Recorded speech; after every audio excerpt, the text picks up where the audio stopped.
Welcome to the Prolific Pulse Poetry Podcast. I am so excited today to welcome Wallace and Chyrel Jackson to our show. And Cheryl's old hat here, and just in case you don't notice, she has Sylvester on her screen. I tell you that why. That is her dad. That is her dad's computer. Sylvester has gone to be with the angels, but I think having him here in the computer and on the screen brings him closer to this show. And I like that idea. In fact, it gives me kind of chill bumps whenever I see it. Now I'm getting used to it. Sometimes I'd say, Cheryl, why you got Sylvester? I'm learning. I'm learning. But welcome so much. Now, I had Cheryl on here before because of this book, Different Sides of the Same Coin. Mhm. And I had started reading it again. And then I heard, wait a minute, they got a new book coming out out of town. And I'm going to share that on the screen here. Well, I'm going to share first of all, the poet talk with y'all on it. And then we will pull up the Amazon page. Okay, mirrored images. Two sisters and authors are back up with some shenanigans. They want to step it up, I guess, from different sides of the same coin. I think I know what they're up to here. They want to talk about social justice. And I am all about that. Cheryl knows this about me. I think we need to be talking about what's going on in the world. But before we get started on that, tell us a little bit about yourselves. Lyris, tell us Mhm. about you first. Can you tell us a little bit about your poetry background and what got you going on this? Okay. Um, well, I started writing poetry kind of by accident. Um, I was in my 30s and things were happening in my life. I didn't really understand why. So I started keeping a journal to understand why these things were happening to me. And when I went back to read my entries, they sort of had like a rhythm. And I really liked that. So I kept doing it, and that's how I started writing poetry. But I have been writing um, all my life. Really, I was writing. I started getting more into it in college, and I started writing like screenplays and show treatments and stuff like that. And when I was writing that, when you're writing something, you always say, "Oh, this is the best stuff I ever wrote," and then you go back and you read it, and you're like, "Oh, this is trash." So when I started writing poetry, that never happened. Like I would go back and read it. I was like, "Oh, this is pretty good." So I went with it. All right. I like that. You know, I know one thing about your poetry is your sister loves to read it. And when she Mhm. comes to open mics, she doesn't just read her stuff, she reads yours too. So, And well, I that's so. wanted you to hear my sister's words. Oh. She always puts you ahead. I like Mhm. that. That's respect. I like that. So, Cheryl, tell us about your history. Well, we're old friends, so I know that, but I want the audience to hear it. you pretty much know my history. I love my sister, and one of the reasons, well, I'd like to think one of the reasons that I'm so good at what I do is because she was my audience my whole entire life, and I would read to my sister, and I would read for my sister, and she encouraged me. She's always been like a fan, and that kind of made me think, oh, I could do, I could do more. I could write. I could do so because she gave me that comfort and that confidence. I was able, to do it and be pretty good at it. Hmm. So I've always written.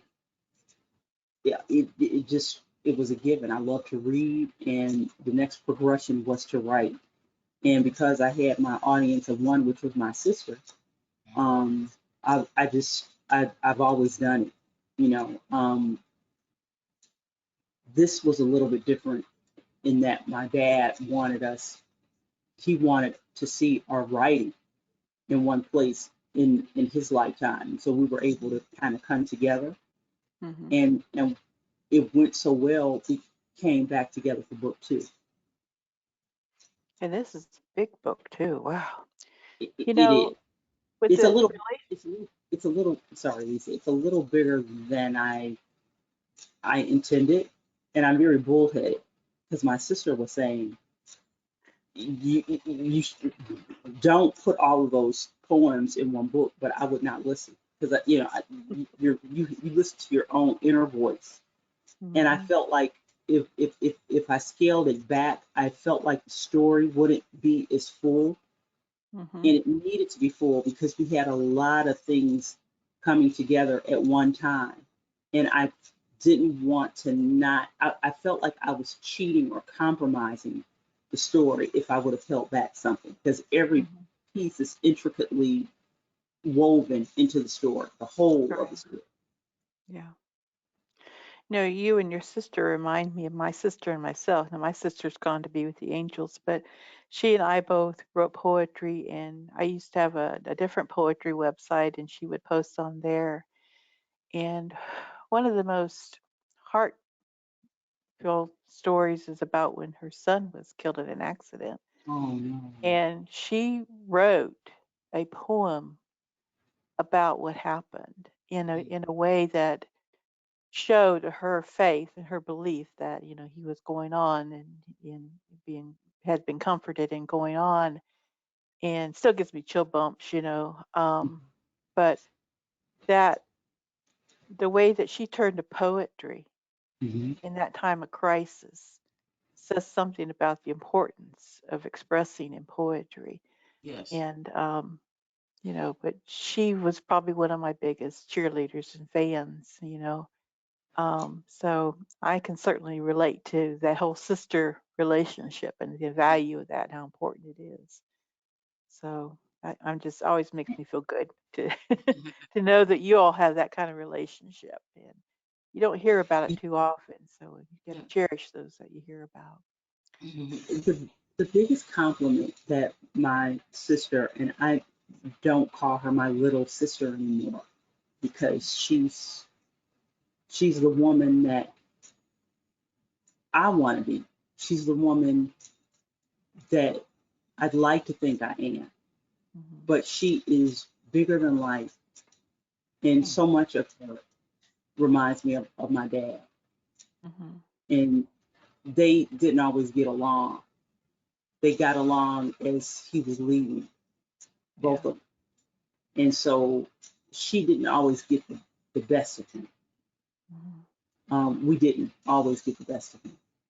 Um, and so this book is kind of tortured because we write a lot about him in this book.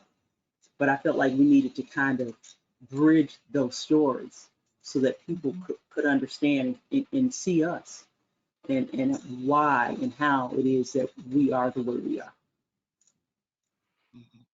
Well, you just answered the next question I was going to ask. Mhm. Is what was behind this book?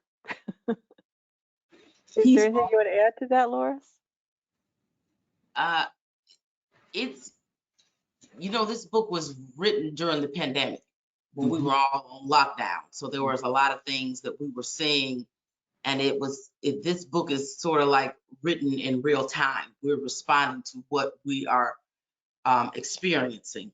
So we're experiencing our father's death, and we're experiencing the news as it is happening, events that's coming over the TV. So that is what we're writing about, and people will see that we're dealing with a lot of the issues, the current events that were going on at that time. I wish there was not so much to write about when it comes to the news events because of what's been going on in our country. mhm, And I am glad that you ladies are writing about it. I think the more we put this, power to the pen, you know, the more we can get the blood on paper. That's my Yes. feeling about it. We really need to show the world out there what's going on. And I think with poetry, we can have some real inroads with that.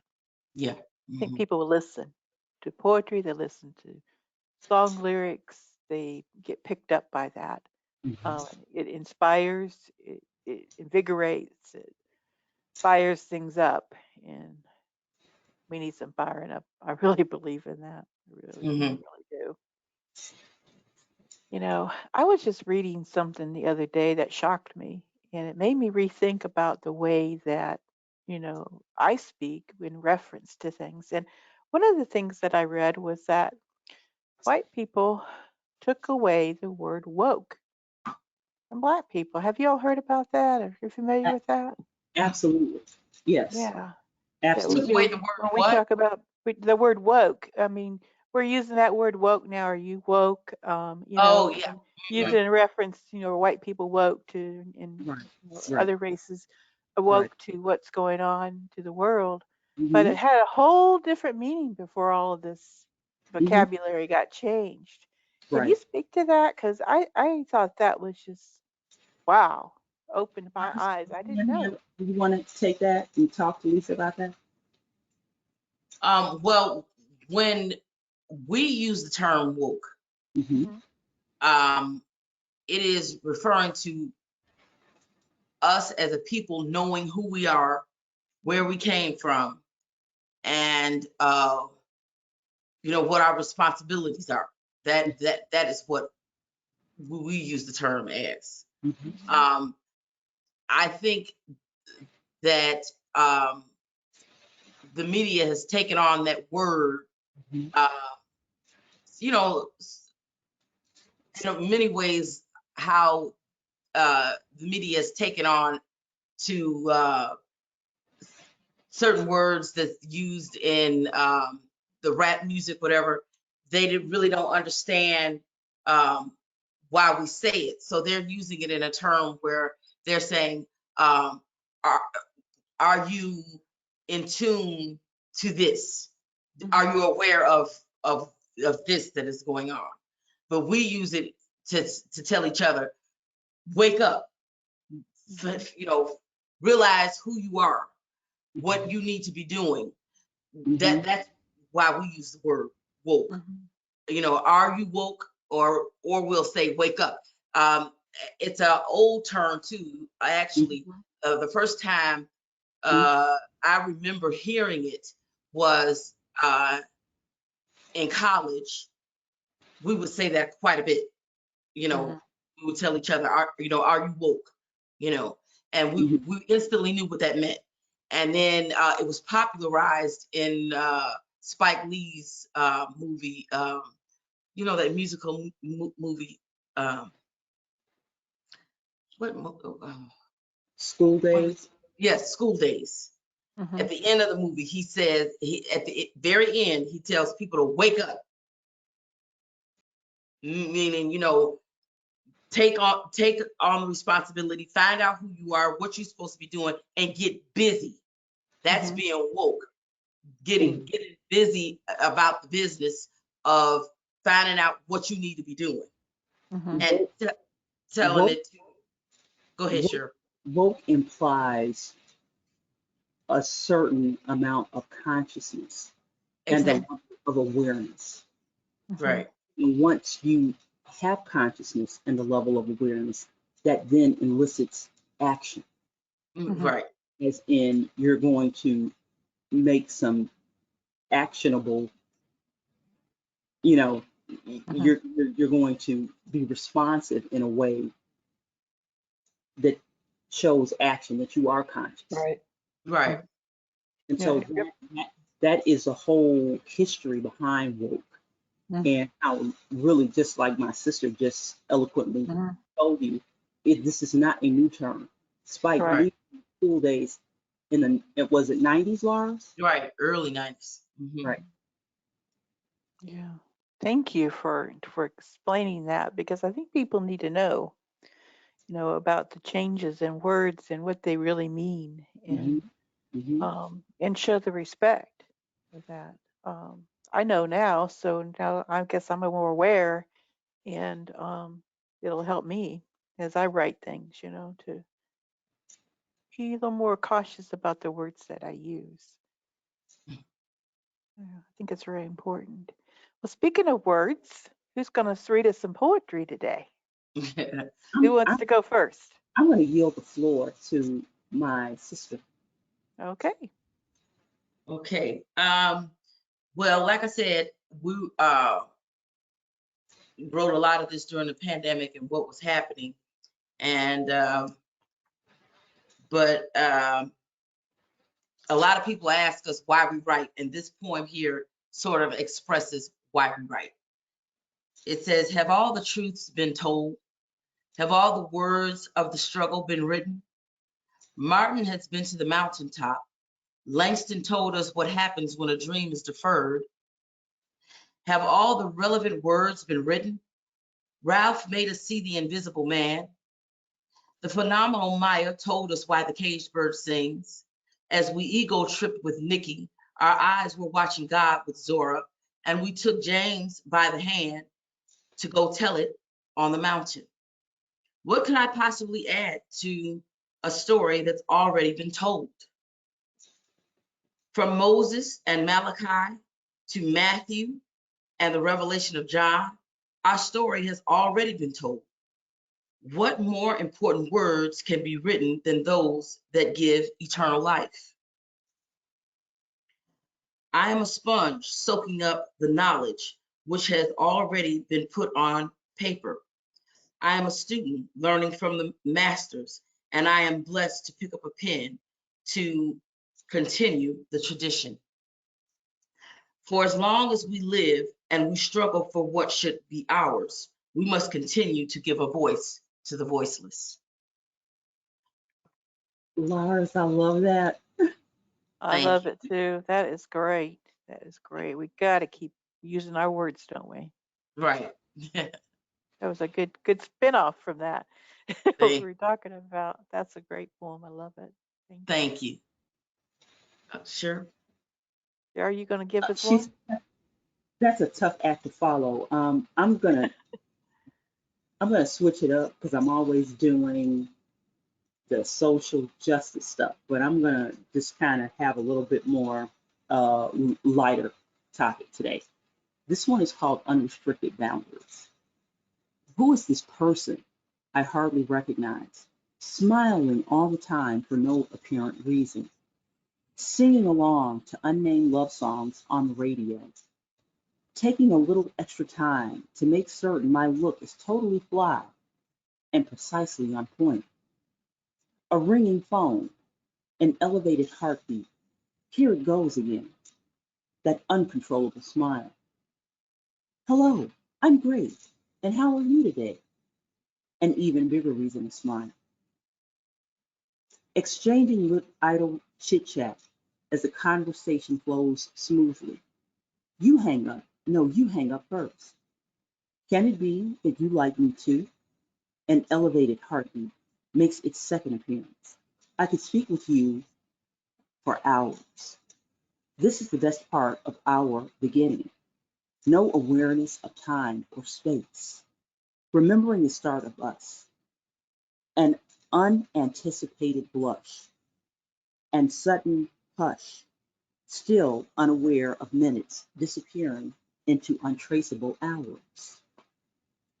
We were unafraid to push beyond unrestricted boundaries, daring to go there just because we could, staying up all night into the wee hours of the morning. These were our beginnings, taking our time, cultivating our story of where we first arrived at love. Wow. Wow. That was amazing. That was. That was It amazing. takes me back to those times. We need to remember those times.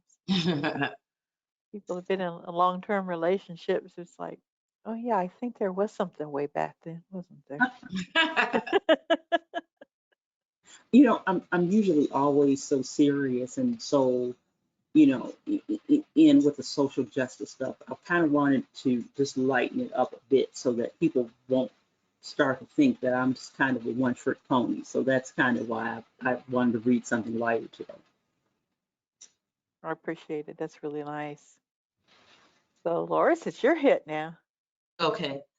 Okay, this is dealing with exactly what we were talking about, the social justice. This is called From Emmett to Quan.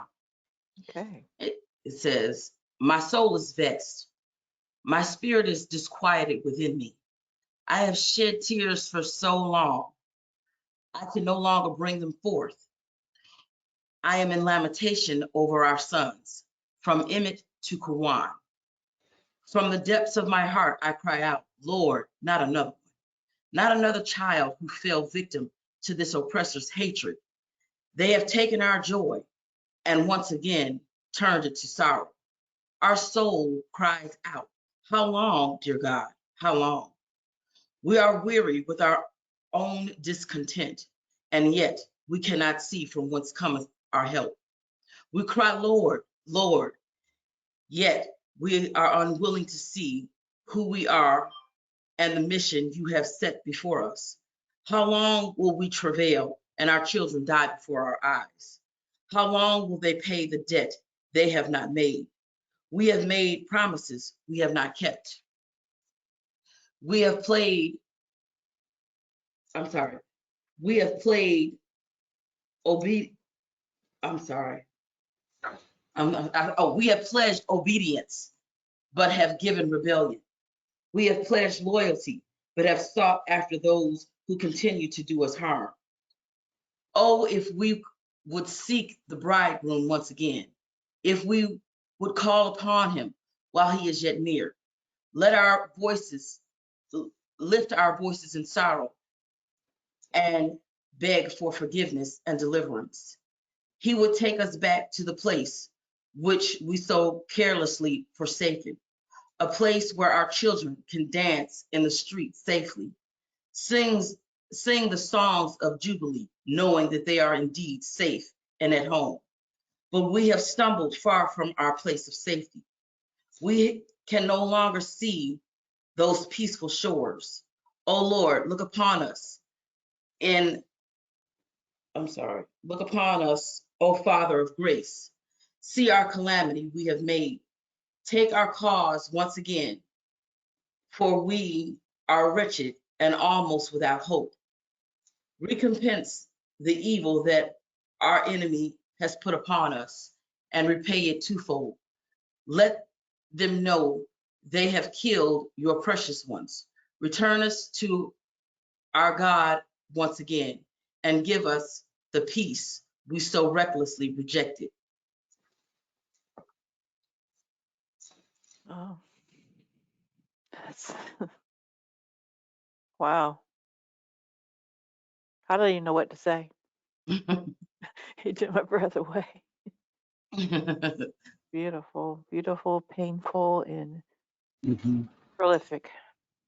Thank you. Very, very prolific. Okay, my last one is going to be I can't choose, so I'm just gonna go with my gut and just do the first one. It's called Long Before Beyonce.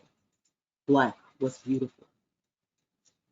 It will always be, it will always unquestionably be the melanin for me. Do you remember a time long before Beyonce when Black women owned their Blackness outright and their natural hair was worn like a crown? I remember Black being beautiful long before skin bleaching and Barbie doll hair weaves ambushed Black women, Hmm. making them look more like circus clowns. Today, in this moment, let's remove the masks of European hatred and 402 years of Caucasian oppression and reclaim our unique melanated qualities.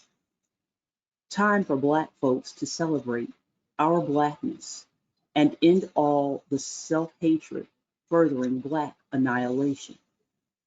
The revelation, the revolution will not be texturized. Mm. Mm-hmm. Perfect. Perfect. That's a beautiful poem to end our poetry session. I love it. I love it. Is there anything that I haven't talked about or asked about that y'all would like to share?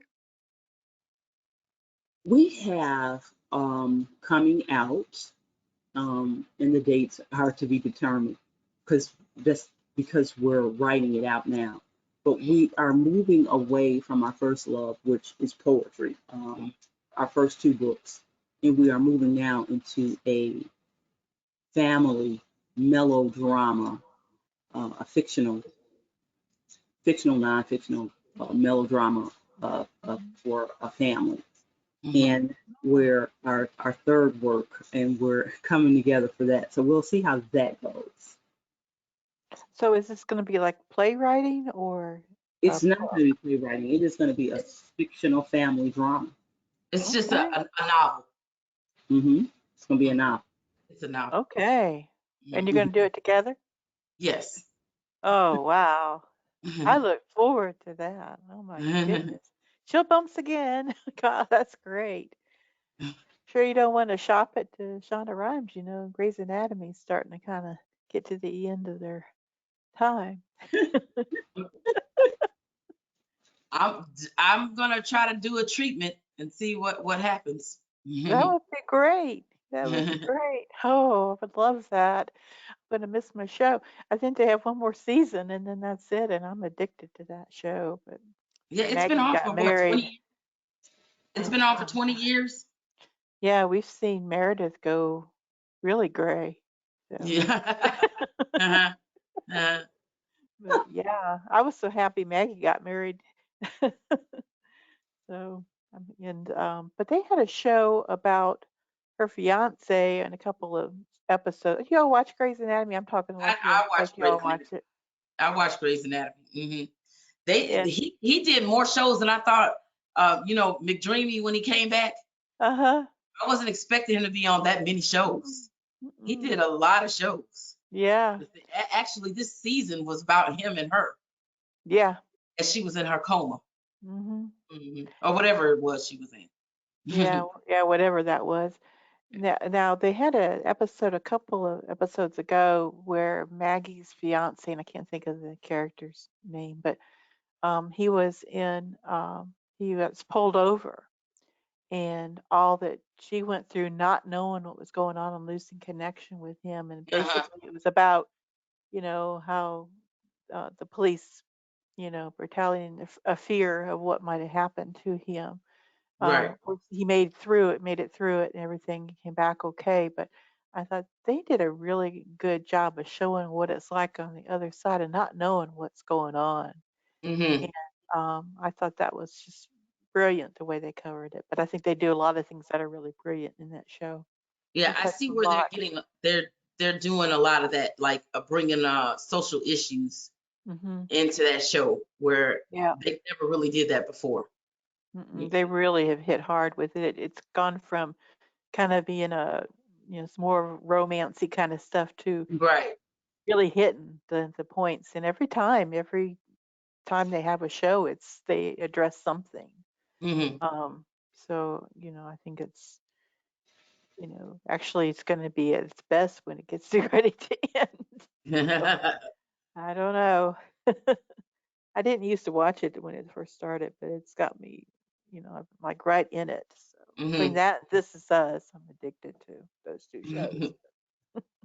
Well, thank you all so much for coming on here today.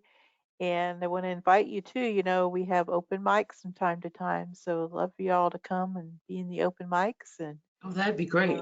okay, Cheryl's familiar with them more. She's been coming to some of the events. So, all right. Well, thank you all so much. And y'all have a wonderful rest of your day.